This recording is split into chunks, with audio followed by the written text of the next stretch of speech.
Hi, everyone. Thanks for joining us on Forgotten Feminists. Forgotten Feminists is sponsored by The Spectator.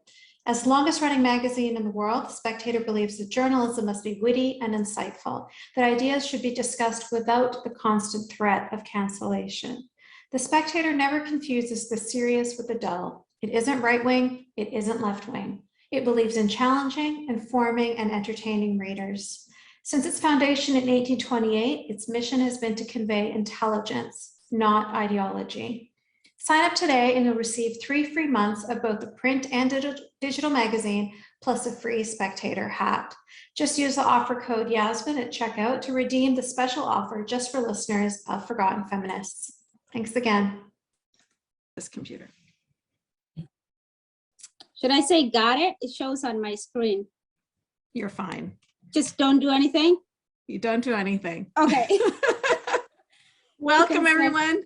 Thank you for coming to Forgotten Feminists with the absolutely lovely Sara is here today as my honored guest.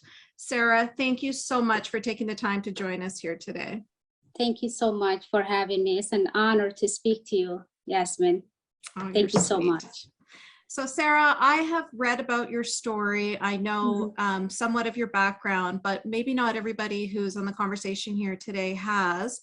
So I was wondering if you could just take it back to the beginning. I hope you have a glass of water next to you. I know this is not a, this is going to be a difficult journey that I'm going to take you on today. So I just wanted to, thank you for your strength and bravery and your willingness to share your story with us today, because as the listeners will learn, this is, it's a very difficult thing for you to do. And so we really do appreciate you sharing your story with us. Thank you for having me. Can you take it to the beginning? So tell me about growing up. You're Somali, but you grew up in Kenya. So can you tell us about that? Yeah, so I was born in Somalia, and we flee from Somalia, like escaped from the war during 1991. So I was a baby, I don't remember, I was little, I was like 2 or 3, I don't really remember, but I was little. And we came to Kenya, and Kenya, the government or the president of Kenya was nice enough. So he gave the Somali people who were fleeing from their own country in Somalia, the civil war, 1991. I think it started like the 80, the 90. And of course, Ayan, so Ayan talks about her book about a lot, the war. But the war was between, Somali people, just one religion, one nation, one culture, but they just didn't get along with each other. And, what do you call, fighting for power or fighting for, just trying to control somebody else. So the war happened in 1991, and we left in Somalia, South. I was born in Somalia, South. I was born in a nomadic culture. So the Somali people are very nomadic. So when I was born during the war, we left Somalia. We came to Kenya. Kenya, the government or the president gave us, just a temporary home for Somali people to stay for until their country to get, better or the war to stop, but it never stopped. Still, the corruption is going on. So I came 1992 because it took us, we left in 1991, and it took us almost like a year or a couple months. I think we left like kind of at the end of 1991, according to, my family telling me this, because I don't remember. And we came to Kenya, and we settled in a camp, one of the refugee camp in Kenya. And can I just interrupt you for 1 second, yes. just to ask you, when you say we, who is we? Is it you and your dad? No, so I skipped something, but my mother actually passed away right when I was born. So my mom passed away during the war. I believe I don't remember, but my family told me I was born during at night, in the evening, and then my mom passed away in the morning. So I was literally a baby. I don't even remember my mom, and I don't even think I had her milk or anything, So I grew up in Orphan. So I went to I meant to like my aunt. So my dad's father took care of me. She became kind of like my mom, you know. So she took care of me. So my aunt, my uncle, my father was nomadic. So he just flee with his animals because we flee with, you know, just to come to the city. And he flee in Kenya, but he flee his own way. So I didn't have a father in my life. And that's a kind of a typical Somali culture. How old were you at the time when he fled with the animals? I was a year. Wow, okay. Yeah. So yeah. And I was also kind of tossed around, or kind of like I went to my mother's side a little bit, and then I was stolen from my mom's side. It's long story, but my father's side and my mother's side had some kind of a conflict. I talked about my article, I think. The conflict was when my mom passed away, my aunt is supposed to take in according to, I think it's Islamic and also a cultural thing. So my aunt is supposed to take her space so she can raise me and be a husband for my father. But then my aunt said, no, I'm not going to do that, where my sister left. And so there was a conflict. So I never actually get to know my mother's side. I don't know anything about my mother's side. I was a baby. Pause you there for 1 second and just give a little bit of background for the people that are confused right now, because it sounds so crazy to you and me. It's normal. I know. Yep. Yeah, it is normal. But to everybody else, they're like, what? So the situation Sarah was alluding to there was that when a woman passes away, her sister has to take the place of the wife and mother. So it would be it was her younger sister, I assume, Sarah? Yeah. So the young unmarried sister, it's like, oh, your sister died and she left a husband and a child. So there you go, ready-made family. Yep. You have to join it now. And this is your new husband, and this is your new daughter, who is actually your niece. Yeah, and the husband was your brother-in-law. It's so messed up, but it's the way it was, or the way it is in some places still. In a way, I want to say good on your aunt for not accepting that. I said that too. I said power to her. Like, I mean, maybe my life would have been different. I'm not sure. But power to her. I didn't want her where her sister, my mom passed away. Can you imagine the pain? It's creepy. It's not though, in a cultural and in the Islamic way, you're doing a good thing, you know? Yeah, it's your duty to do that. So it would have been a big deal for her to say, no, I'm not doing that. I'm going to find my own husband. Absolutely. So the conflict started from there. So I was disassociated my mother's side because of that big conflict and other things, drama, family, right? So I really don't know my mom's side. I can't remember because I was a baby when they had me a little bit, and then my family literally, I don't know if the rumors is true, but I was stolen by my father's side, taken away without my, my mother's side's family. So I flee with my father's side. So I know my father's side. I don't know anything about my mother's side. My mom passed away when I was a baby. I don't remember anything. Maybe I got all these guts and, me being different, and, who knows? I have no idea.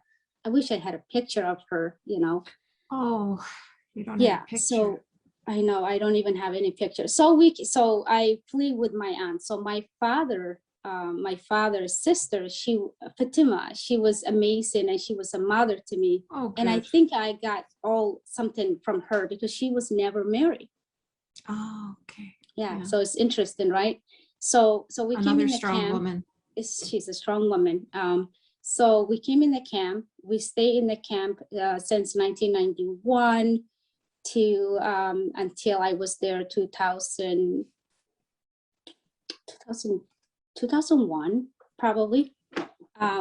So in the camp is a lot of Somali people, coming from a civil war, and and then later on I met my father when I was 11 years old, first time.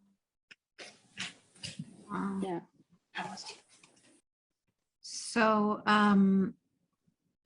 growing up in the refugee camp, do you have any, like maybe a memory of that time that you want to share with us about growing up there? Yes, I remember growing up. I had to grow up fast because girls have to grow up. You know, you need to learn how to cook, clean. Even though my aunt was really sweet and she, you know, she took care of us, me and my cousin, her sister's daughter, who the sister actually, I don't know where she is, but my aunt got kind of just disappeared in our life. And so she brought her daughter. She was in Kenya, Nairobi, Garissa, you know, in Kenya, not Nairobi, the big city, but Garissa, this town. And she brought her daughter. And after then, we haven't seen. But I remember growing up, my cousin, we were little, we were 4 or 5. And when we were 5, we went through, you know, a female genital mutilation. And that was a horrible memory. And yeah, it's just, yeah, that was what everybody was going through. And yeah, so that, and I remember other abuse, you know, getting beat up and almost can't breathe even. But I think the one I would never forget is when I was 5 years old, 5.5, I think, my cousin and I and my neighbor, we had to go this horrible, inhumane FGM. And yeah, it literally where they cut your clitoris. And it is, if I don't know if you guys want to go detailed, but it just breaks. When I talk about it, I just feel like it takes me back to, you know, even though I'm dealing with it, you know, I'm trying to heal, but it's happening. What makes me really mad is happening in the free world. It's happening where supposed children be protected. That's why I'm speaking up, because this is horrible. Yeah, and it's much as vicious as it is physically damaging. It's so much more damaging in so many other ways as well. And I think in one of the most major ways is, who was the person that instigated this? It would have been somebody that you trust or somebody that you love is taking you to get cut up with a razor at the age of 5.5. The people that are supposed to take care of you, the people that are supposed to love you, are the ones that are subjecting you to this torture, to this mutilation. And the kind of psychological damage, the kind of trauma that would cause, I don't know how you overcome that. That you're going to have such difficulty trusting anybody in the future, like for, hopefully not, but potentially for the rest of your life. Absolutely, so absolutely. Was it your aunt? The people. Yes, so it was my aunt, because everybody was doing it. And I think when we went through, so, you know, growing up, of course, we went to madrasa, you know, you have to go 𝗃𝗍, and as Somali is 𝗃𝗍. I don't know if you can, 𝗃𝗍 or madrasa is called in Arabic, right? So you're learning Quran. Yeah, but I was learning Quran. But before I had in my FGM, so my uncle was actually Islamic, you know, he was a Quran teacher. And then he was questioning us. And I think I started from this kind of, you know, why is this God, why do I have to learn in Arabic, which I have nothing against with language. I love linguistic. I really But isn't do. he supposed to be all knowing and all powerful? and understand us? But I remember having conversation. I think we were like, you know, really sitting in the reading the Quran. And then my uncle said, like, where is Allah? And I said, and then my cousin said, I was older than my cousin, like a year. And she said, well, Allah is everywhere. And I said, well, Allah maybe is sitting in some town and just having a good time, you know? Me, like, I have no idea, you know? But yeah, we had to learn Quran. But I think for me, it started as a young, even before maybe I went to FGM, I had this dream, which I have never seen geography or anything. I didn't even know where Somali was, the location, you know, geography or map. I couldn't locate anything because I was illiterate, literally. But as a little girl, I remember having this dream, you know what, I don't want this life where you get, you know, horrible treatment. I do know there's world exists, which I have no idea if it was West. I didn't know anything about that, but I knew I had a dream where I could be something. And so then, of course, the FGM happened, and the FGM was the reason, because you have to be purified.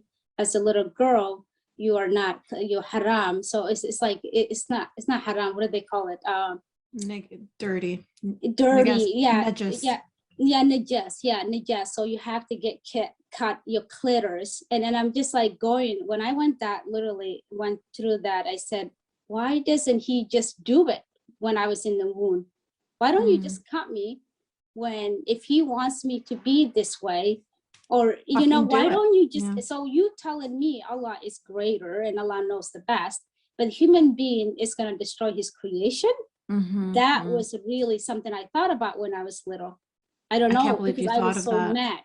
That's amazing. That's an amazing thought for such a young child to have.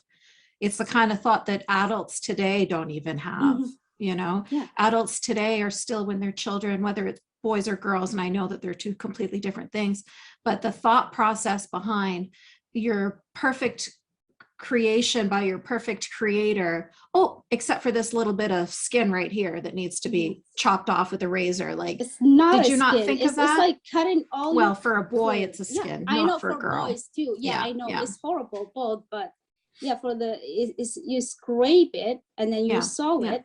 It's horrible. It's not like, it's just, I mean, for me, like, if Allah wants this, or if the creator wants this, why don't you do it before the baby comes out? And then you don't have humans who makes mistake. You're the creator. You want a human being to destroy your creation. And that was really something I did not understand, this Allah. And so I'm just like, I don't believe it. So I had this already, like, thinking when I was little. Yeah. Now, did you ask that question to any adults around you? Like, why didn't Allah do this for himself? Why did he, I couldn't ask question. Every time we tried to ask question, we were beaten. We didn't ask, especially about anything about the Quran, or I remember asking my aunt, actually, this is when I was like 10 or 9, I think, or 7, my neighbor, her husband used to beat her. And then my auntie told me, because it's the Quran, it's Islamic. And I said, well, can she do that too? And then, of course, I was chased with a stick with my aunt. It's like, don't say that, So you could ask those questions, but you could get in trouble. Of course. Yeah. I absolutely love to hear, though, that you had that fire in you from such a young age. You've read my book. You know that reminds me of me too. I know what that feels like to have that inner belief that you're going to overcome this, but have zero understanding of how you're going to do that. And anytime you try to open your mouth, you get beaten for asking questions, but you still have something inside of you that stays alive, that stays burning.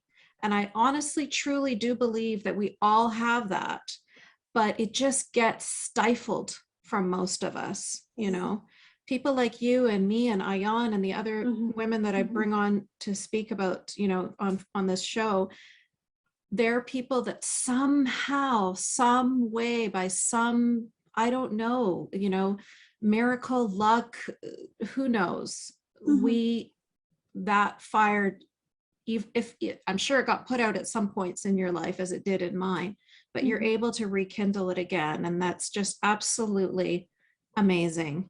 I have not gone through what you have been through. What I've been through, people think it's a horror story. And I try to explain to them, my book is a fairy tale compared to what other women born in Muslim majority countries have to go through. And you're telling us your story. You're at the age of like 5 right now, and you've already told us, infinitely more trauma in those 5 years than anyone on this call can understand, including myself. Nowhere near that. So the fact that you're sitting here today talking to us is truly a miracle. That's really the only thing there's really no earthly way to describe how amazing you are and how grateful I am that you've decided to join us here today and share your story.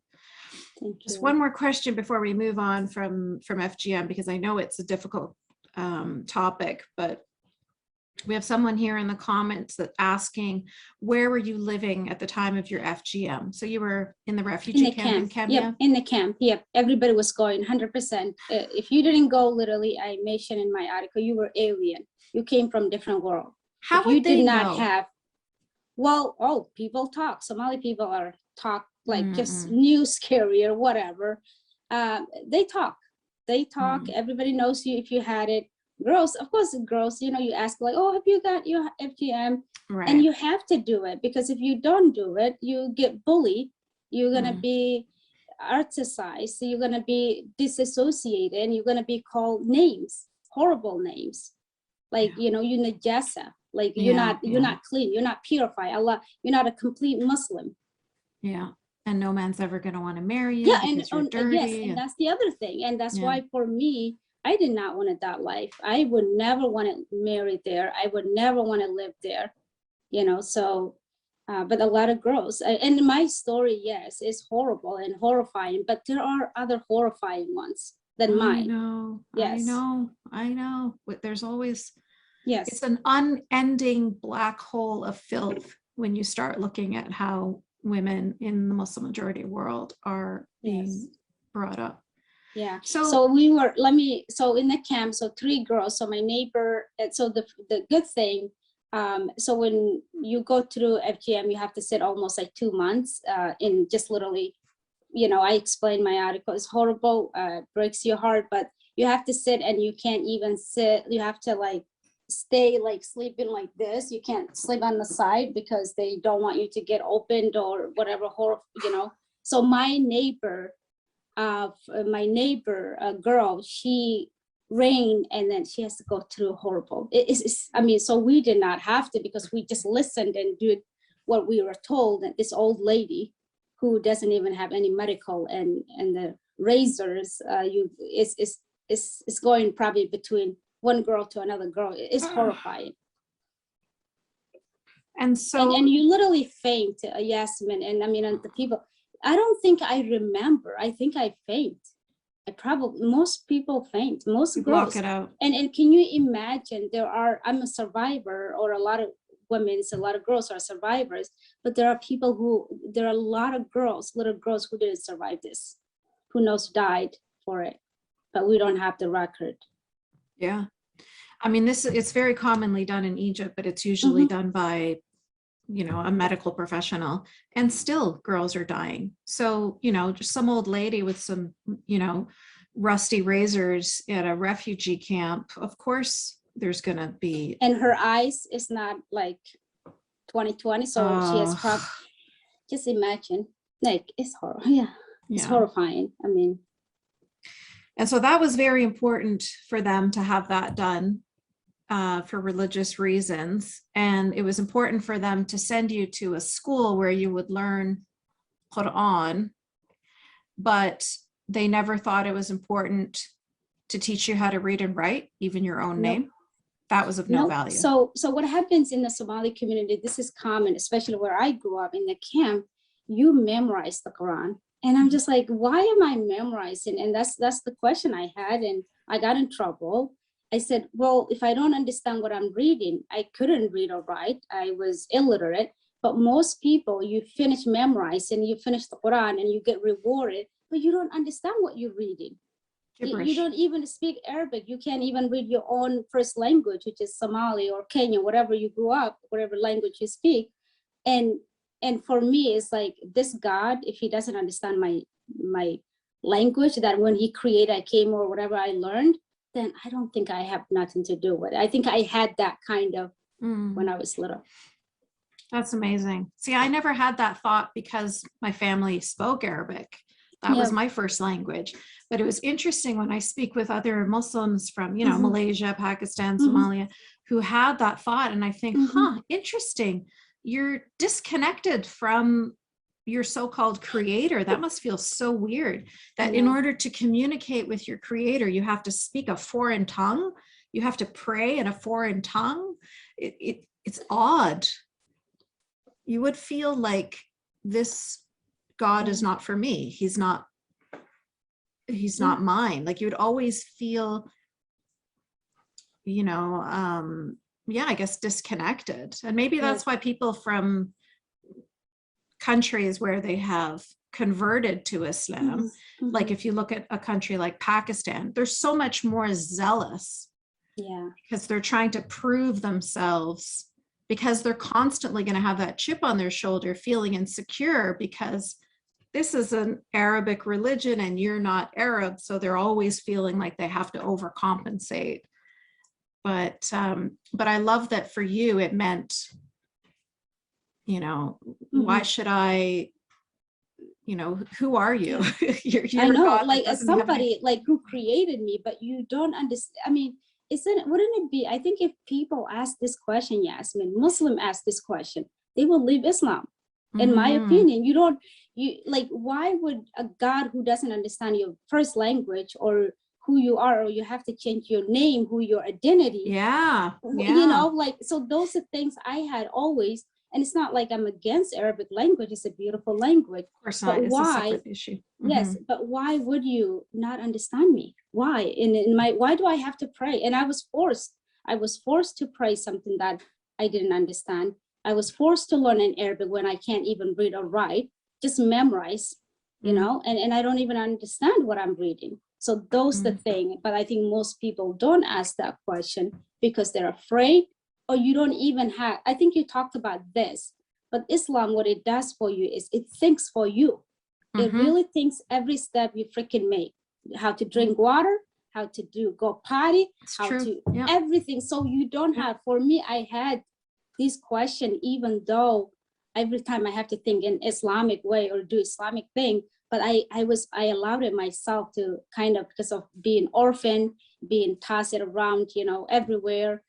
I mean, I made it, you know, and it made me a strong person I am today. But I think people don't have time because Islam is constantly, you thinking about Islam. Praying 5 times a day, plus sunnah after your prayers, like it's just constantly, and then tasbih in between, and then you know what I mean? It's just like the brainwashing is so constant. You're absolutely correct. They don't give you a moment of time to stop and think because you're so busy. And even like you said, the way you cut your toenails, the way you drink water, the way you go to the bathroom, you're always thinking, what is the right way to do this? How do I do this? You're in that hypnotic zone that there's no moment of time of clarity for you to even take a breath that isn't sanctioned, you know?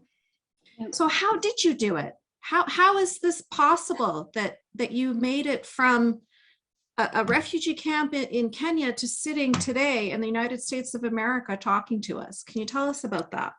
Okay, so when I was, I would say for 13 to my family really, I mean, I was abused and I was beaten. Beaten is okay in the Somali community. You get beat, whipped. It's even grown-ups, like you don't get tired. They just do it, you know, it's constantly, it's a cultural thing. And yeah, it's a lot too. And you have to beat your kids and discipline. And so I was really, there was a big event, of course, the FGM, and then another big one. I mean, that my family, my uncle, really brutally, horrible, like beating me from 7 p.m. in the evening to until 10 p.m. And I had to do something. I was told, so my dad, you know, is from the nomadic, right? My father. So I was staying with my aunt and another aunt who had 5 children. She came to us and it's just the house turned kind of chaos. She was crazy, not crazy, but didn't like me because I talked back or I asked questions. Or I was, she called me actually a whore. I was a whore. Like I went with my friends and, you know, like my neighbors, and literally she said, I remember this. She said, you were 13 years old, sorry, when you were a whore? 13. Okay. She said, Sahara is going to have a bastard, like she's pregnant, like 13, like I know. So she said, literally, it's horrible. Like, you know, my own family, right? This is my aunt, not the one who raised me. She wasn't there. She was with her mom in the nomadic culture. Badia. I don't know if you guys call it in Arabic Badia, but it's called Badia. So then my father, according to my uncle and my aunt, who planned this whole thing, this event, like they want to take me to the nomadic culture, Badia, because they didn't want me in the city, because if I stay in the city more, which is in the, it's not the city, but in the camp, it's more like, you know, then you become kind of a, you know, 𝗃𝗵𝗃𝗀𝗧 or whatever, you know, horrible, right? So they were beating you up for 2 hours because they thought that you were a bad person. Go, yep, they want me to go to my father's side. My father, where the nomadic culture is Badia, to take care of their mom, which is my grandma, or to take care of somebody. I don't know what the whole story, I don't know, maybe, who knows, maybe it was arranged marriage and I don't know anything. I was just beaten, and I was told, you have to go with, you know, you have to go with us. So I had to go with them, but I escaped. I escaped in the middle of in the morning, like 2 a.m. Oh, wow. I escaped from my family, yes. So where? How do you escape as a 13-year-old girl? How do you have the even? Well, you have to, you know, they survive. You have to survive. So I remember also, I mean, there's other events. You have to learn these survival, you know, skills. And so I knew, because I didn't want it to go to the Badia. And so when I went with them at night, so we have to leave from, like, it was like an hour where we have to go and then leave in the morning. Like it's the camp still in the refugee camp, but we have to go another camp, like, you know, an hour away, and then we leave in the morning. So my uncle, yeah, so my uncle, who's 20 years old, beating me, and my aunt, like when I ran away, they got me because they all standing on the corner. They were part of beating me too. But the one who raised me wasn't there, because it wouldn't happen if my Fatima aunt was there, because she's sweetheart, and she wasn't there. And I was just beaten. And I was really, Yasmine, different. I don't know. I didn't fit in. I never, even my family, I never fit in. I was the odd one, always. And I think that's what made me who I am today. And that's why they were so angry at you. They're trying to force you to fit, to conform to this, and they will do whatever it takes to force you to be one of them, to force you to conform.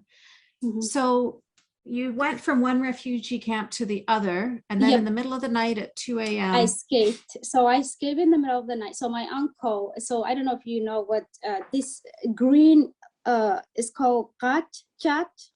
Do you know what the thing they chew? The thing they chew, like, it's a drug, but then they don't say it's drug. It's a little drug, you know. So he was eating that, and then he went to do, there was a wedding in that neighbor. So he left. So I can't even feel, Yasmine. I was beaten brutally where I couldn't feel my body. I was numbed.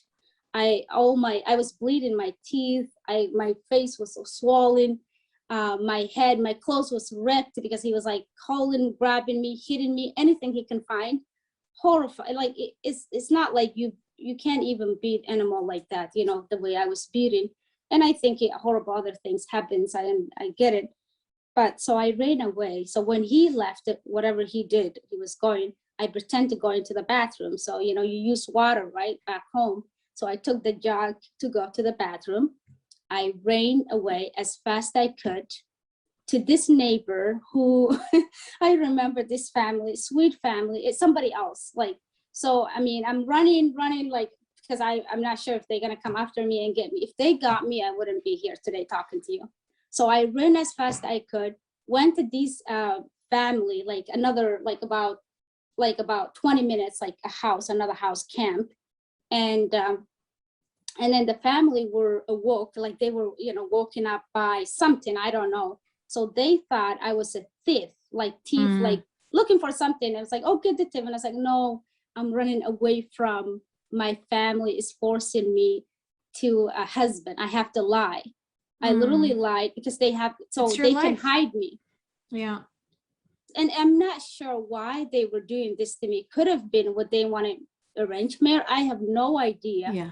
Because later on, my father said he was part of this whole thing. but my father was never in my life, you know, so we kind of like stranger, you know. I never really asked it. He's just, you know, he's just a nomadic guy. He's illiterate, can't read or write. He doesn't know, you know. But thankfully I escaped.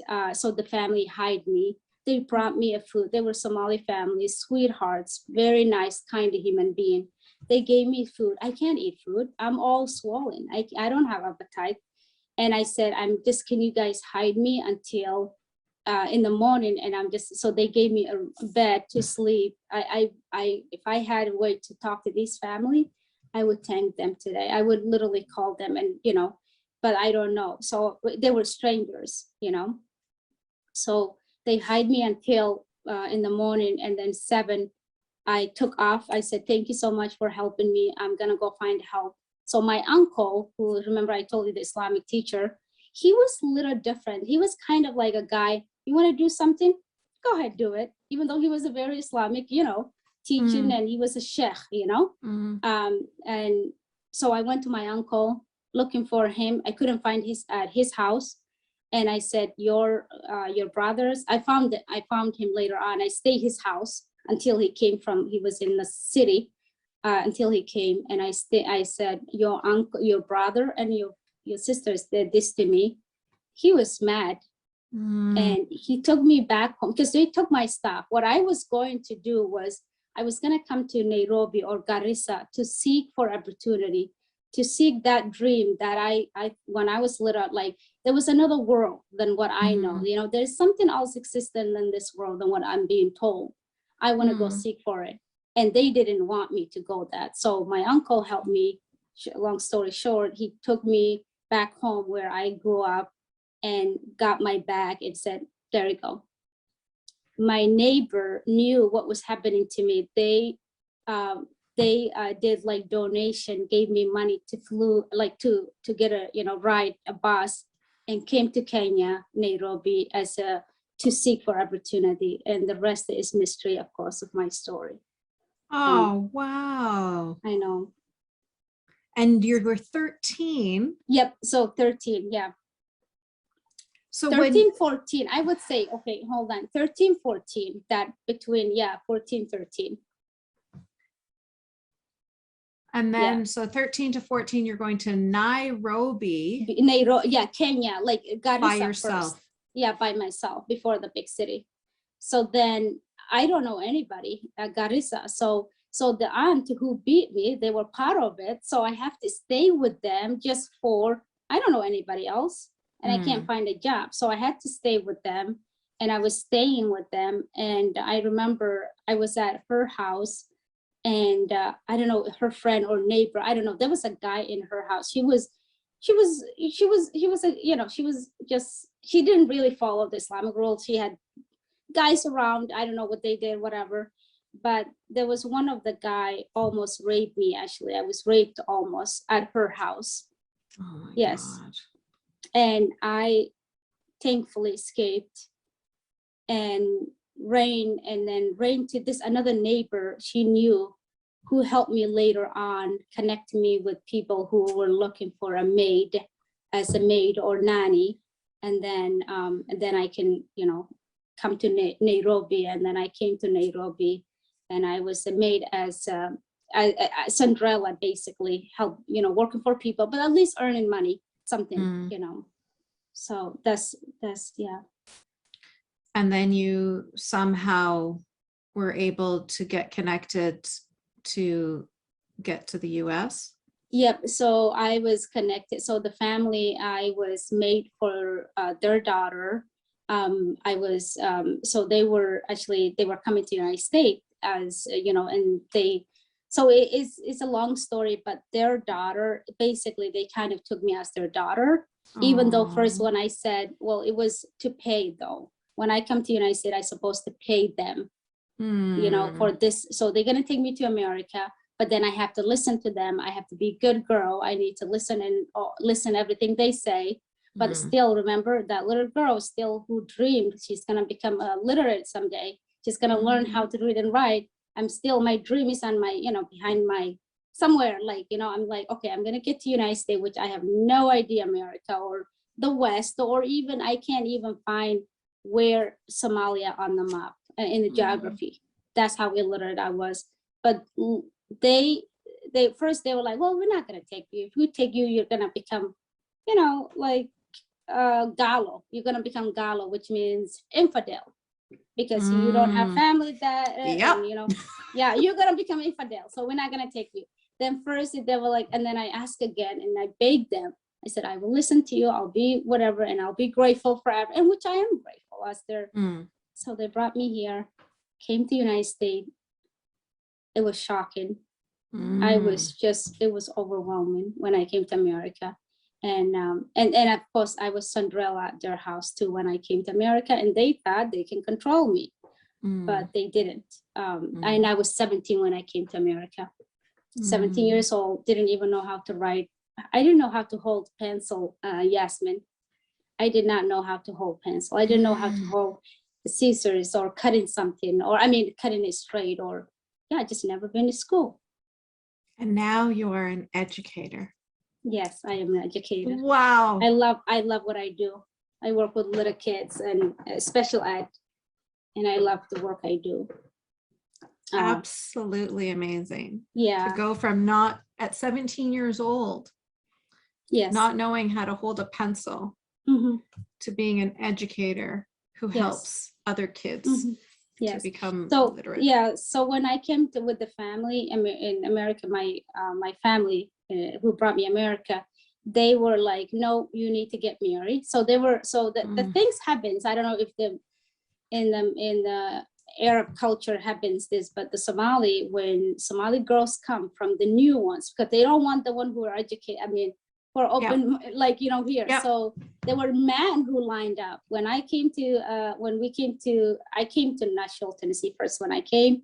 And so the family had, so the girls I was with, I came with America, most of them got married, and some of them worked in a factory. And I'm like, no, I need to pick up pencil and a book, and I'm not gonna, and they, so the family were like, well, they're gonna help you send money to your family. So my family beat me, and hey, I'm not gonna, you know, I need to help myself. So I had this kind of like, I'm gonna help myself first, and then I can help whatever I can help, especially I'm gonna stop FGM, and I'm gonna talk about this horrible and child marriage and beating and horrible taboos that in the culture is so hidden. And so, but they wanted me to get married, and they wanted me to go get a job and forget about education. I was too old, and I was demean. I don't know if that word, like dumb, to learn. So, but I said no, and I left my family and I came to Midwest, and I learned here English, how to read and write and speak English in America. Perfectly, absolutely perfectly. So you didn't speak a word of English before the age of 17? None, not even. Like, I remember one time when we came to America, like at the airport, these people who were, and I think people I know say America is horrible, and they still here, you know, just leave if you don't like America, I'm sorry. But when I came to America, we were welcomed by the infidels, by you know, these infidels. They were greeting us and saying hello and saying I only understood my name, that's all. I didn't know how to introduce myself. I didn't even know how to state, okay, hi, my name is Sahara or something like that, you know, Sara. And yeah, I have no word. I didn't even know how to say hi, or if I said hi, I might say something different. So I did just kind of like, you know, but anything is possible if you set in your mind. Yes, you are definitely a living example of that. Can you think of a moment of something that happened in America? So I remember in Ayan's book, she talked about crossing the street, the sign, the lights that say stop, don't walk, and then walk. And she was just like mesmerized that people were following the rules of this light. And it was just the organization, you know, and it completely made her feel like she had landed on a different planet. Was there something like that when you arrived in Nashville where you just felt like, is this even planet Earth? Where am I? What is this strange place? Yeah, I would say it was at the airport. people was just so kind. And then the bathroom flashing itself, I was like, what? Oh. I was scared. So, you want to know something interesting actually or funny? So when I was on the airplane, literally, I thought if you go to the bathroom, you're gonna, like drop your piece. Oh. So I did not go to the bathroom saying, well, we went in Europe, right? We stopped and then we can go. But then the bathroom will flash in itself. And I'm just like, what is going on in this? And then of course we sat like, you have to sit like, this, and back home, we don't have the bathroom. Yes. You have this one, you like sitting as a chair. An like, actual like seat. Yeah. I'm just like, oh my gosh, this is just miracle. But I think for me, it was the at the airport, even in Nairobi airport, was really fancy and very like, oh my gosh, never a planet that I never been, in it. So I saw the bathroom being flashed. Your hand, it's like the water turns. I was like, oh my gosh, what am I in? Yeah, robots. And then of course when I flew like in the airplane, I was like, I'm not gonna use the bathroom because I don't want to pee on somebody. I swear, I'm not kidding. That's I believe you. Thing, when I was reading, so this Hmong girl, she is Asian American, came from also Thailand, and she felt the same thing. Yeah, she did not use the bathroom. I literally thought if you use what are you gonna drop? But I didn't know they had a bathroom, because the back home bathroom and was like in a hole, and they put a cement. And then it's different to like, it's but totally here, different. Yeah. So I didn't pee until we get to the whatever stop. We stopped. Oh man. I remember. But and that was a long ride too. Overwhelming. And then also the airport in the United States, when I came, everything is just organized. The line, I was so fascinated. You have to wait your turn. Back home, like, no, you just get it in, and no line, no rules. You just go, and whenever you want it, there's no like, but here you have to wait your turn. There was like line organized. Everything is just like, oh my gosh, I was just amazed. I was overwhelmed as well. Yeah. Yeah. Everything. Yeah. I can imagine that you could write a whole book on just those experiences. Yeah. It's just, and the food and everything is like, and the other thing, let me tell you. So I come to America and I see like trees and grass is green. I was like, don't they have animals? Don't they have cows and goats that they you thought it was a farm. I was like, why are they wasting this green? Waste of grass. Wasting the green. Yeah, I'm just like, why are they wasting it? Yeah. But it's different. Where I grew up, no, there's no trees. Everything is cut, used as a resource, as a wood, fired. And there was no green, it was dry. So I come here and it's like, they must have like, maybe their animals are sleeping right now. Yeah. Well, what's wonderful is that you always have that gratitude. You always appreciate the country that you're in and how amazing and wonderful it is. Whereas if you're born and raised in this literal luxury, absolute luxury. I mean, even from Canada, when I go to America, I'm like, holy cow, these people are spoiled. Like there's even a shocking difference between those two countries, which are neighbors. So I can't even begin to imagine coming from a refugee camp. But you do, having lived in the Middle East and in North Africa for about a decade of my life, you have that comparison. Obviously it was much more drastic for you, but you have a constant in your mind, you have a constant gratitude for everything. You don't take anything for granted. You don't think that the whole world is like this. You don't demand more, but you appreciate what you have. Like, you're just in a completely different headspace from the people around you who have no comparison. This is all they know. And they think that this is typical, that this is the way it is for most people. And they don't realize that they are actually at the pinnacle of luxury. They're so they're living in what is, like you just described, it's like a different planet for most of us. It's just something completely extravagant. even a toilet flushing itself. Like I people know. don't think about that. They I just ran take it away for because granted. I thought the toilet was coming after me. I swear, I'm not kidding. Like I thought, like also when I came to like You jump up off the chapstick, toilet. I know, I'm like, what's going on? Is this thing is gonna chase me? And then also this is a chapstick, but so when I went to school, high school, and I don't know the equipment or the supplies, whatever they use it. So there was a glue, like, and I thought that was chapstick because back home you don't use chapstick. So they gave us, I remember when we came to the airport, these nice people welcoming, you know, they gave us chapstick because it's dry and cold. And I was like, okay, well, this must be the same thing. So I literally used chapstick, I mean, glue as a chapstick.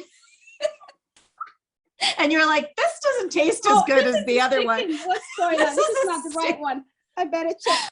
Oh my God. I mean, it's so interesting, like stories, like, or even going to the wrong bathroom, like the boys, I mean, we just go one bathroom. We don't need gender or whatever. You just go whatever bathroom, whatever hall and in You're the more woods, inclusive, whatever you find. more progressive.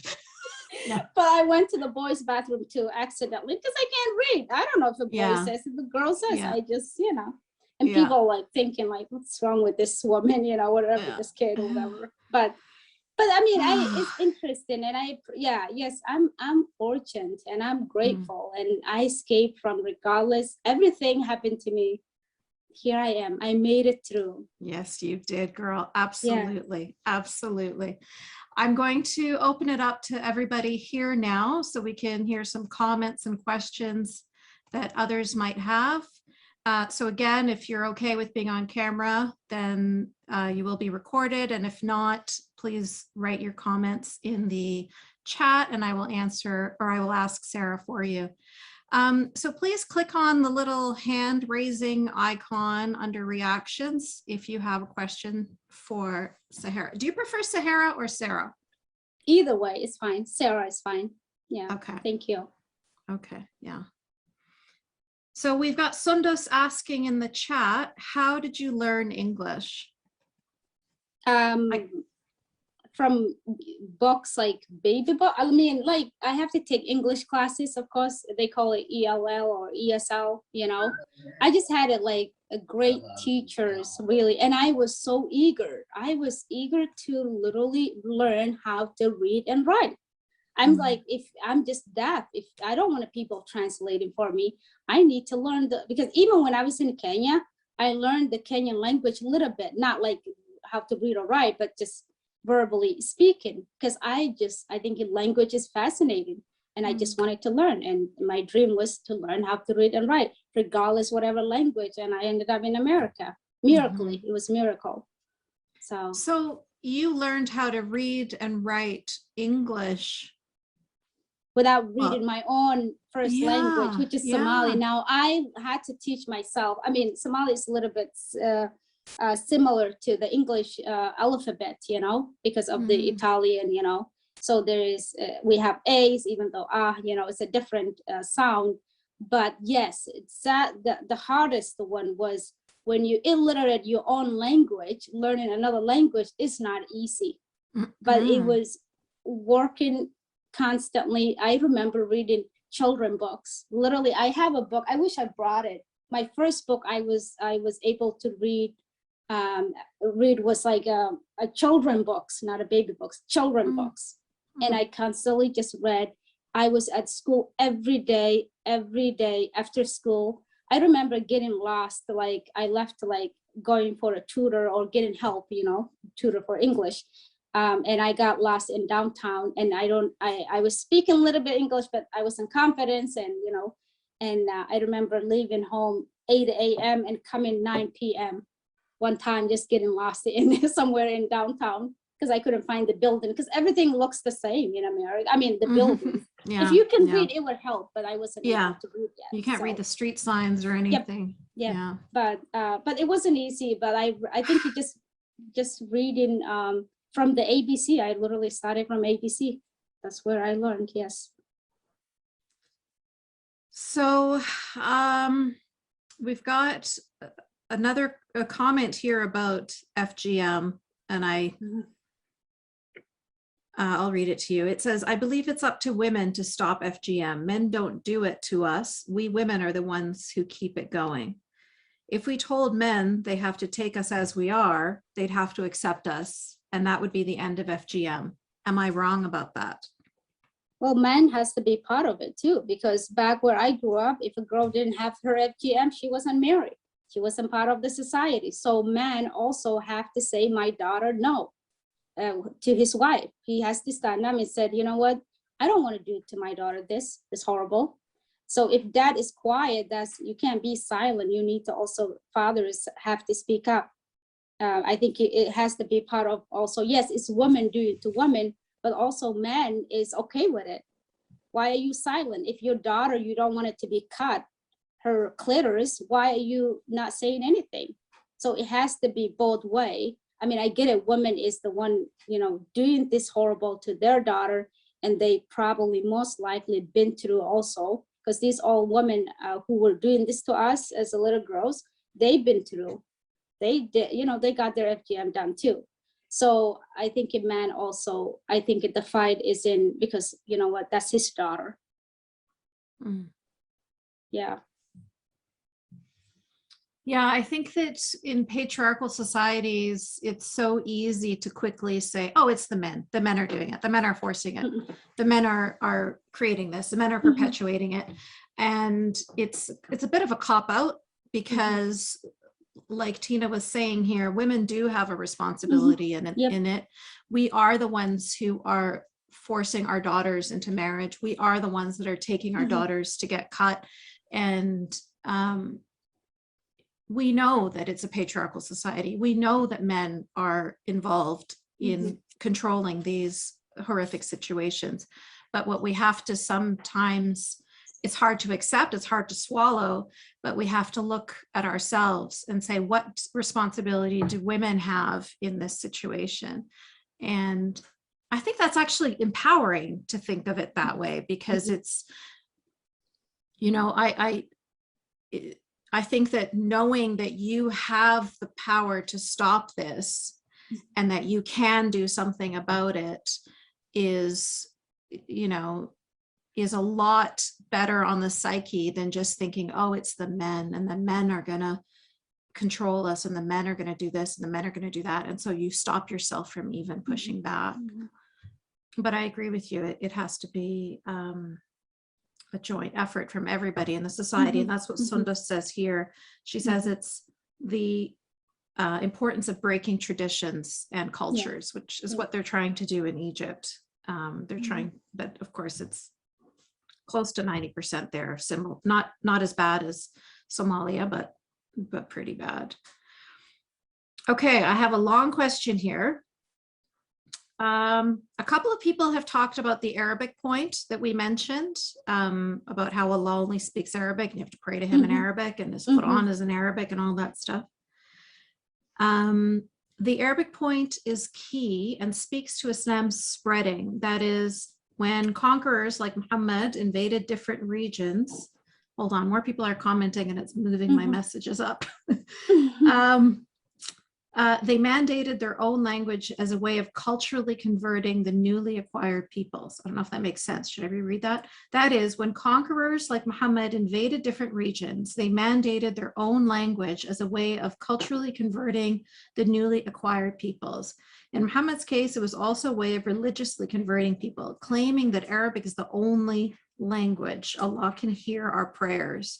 Just another conquering tactic. Yeah. Islamic Arabic supremacy. What a power for Allah, who can even understand the human he created. Exactly. Yeah. You can't even create genitals properly. I know. Why don't you just get the genital? Yeah, I know, right? So you're shit at this job. I know. You're not doing a lot of good job here. You know, sorry. Yeah. You only speak one language. That's pathetic. Do you think you went through those awful experiences because your family members were poor, uneducated nomads, or because they were Muslim?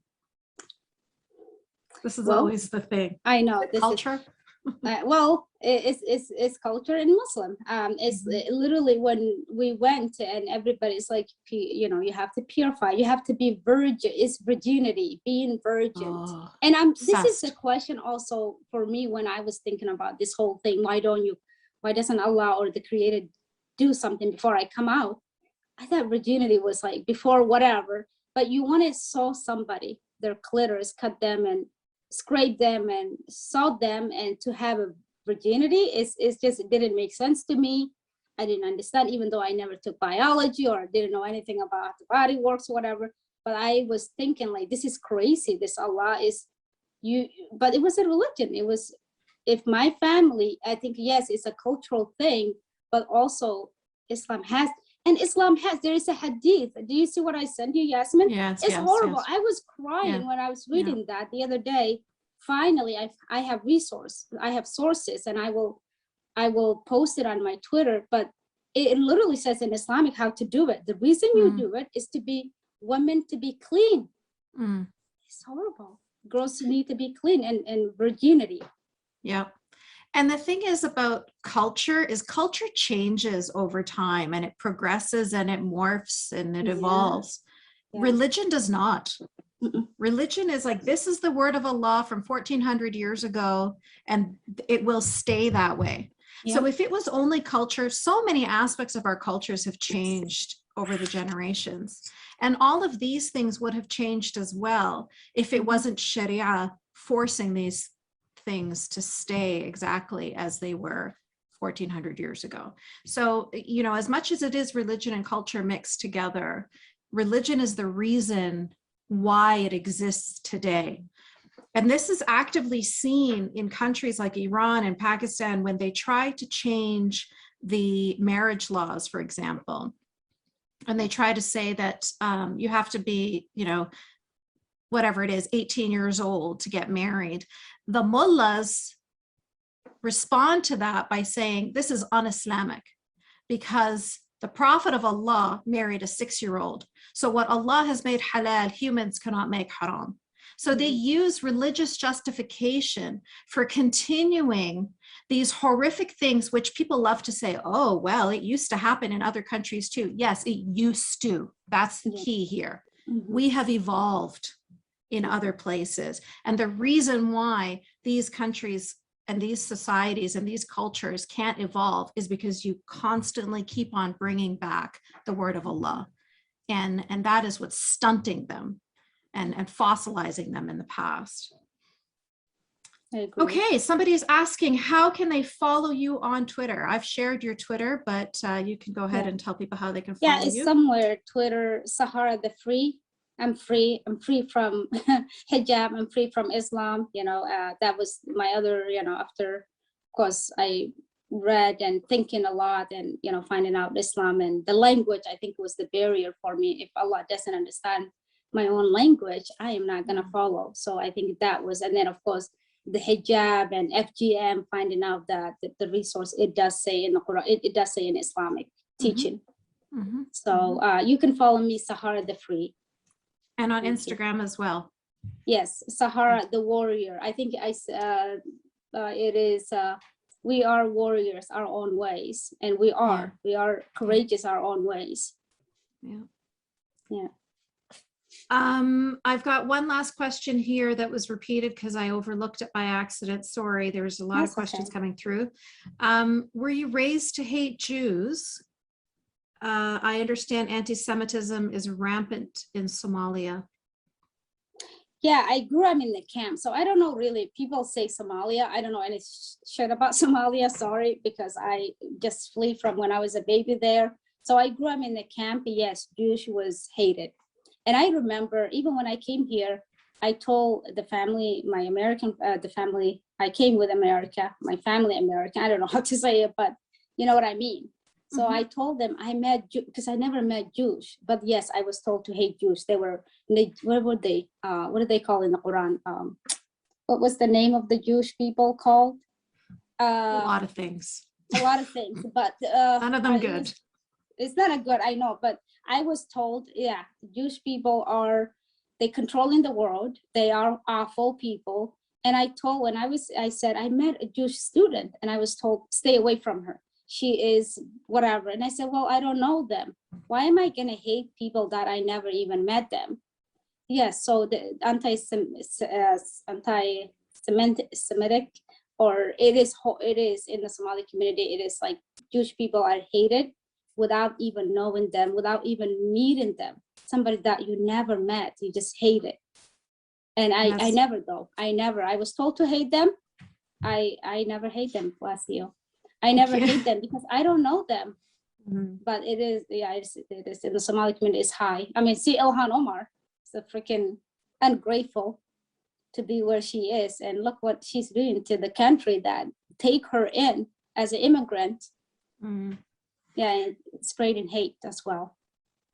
I have to say, it's not just in Somali culture. And again, this is the thing with the religion.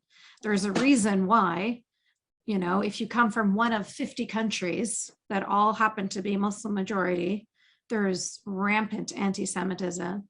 And like you mentioned, you're hating a people you've never met. You've never met a Jewish person. You've never interacted with a Jewish person, but you are raised to hate this boogeyman, this thing that we've never seen, but it is the evil in the world. And that again stems from the religion. Yeah. Yes, they are in 𝗃𝗢𝗡𝗊𝗀𝗻, so they're the cursed. They're the curse. Yeah, absolutely. Yeah. So somebody is asking about some stories that you have published. Erkan, he's asking, did you say that you published something about your story? If so, where can that be found? It should be on my Twitter, Sahara the Free, or if you go wrongspeaks.org by Adam B. Coleman.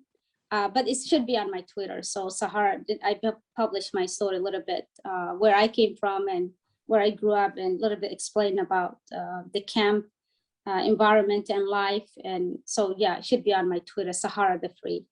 And I'll share those. I'll retweet it again. Yeah, I'll retweet it again.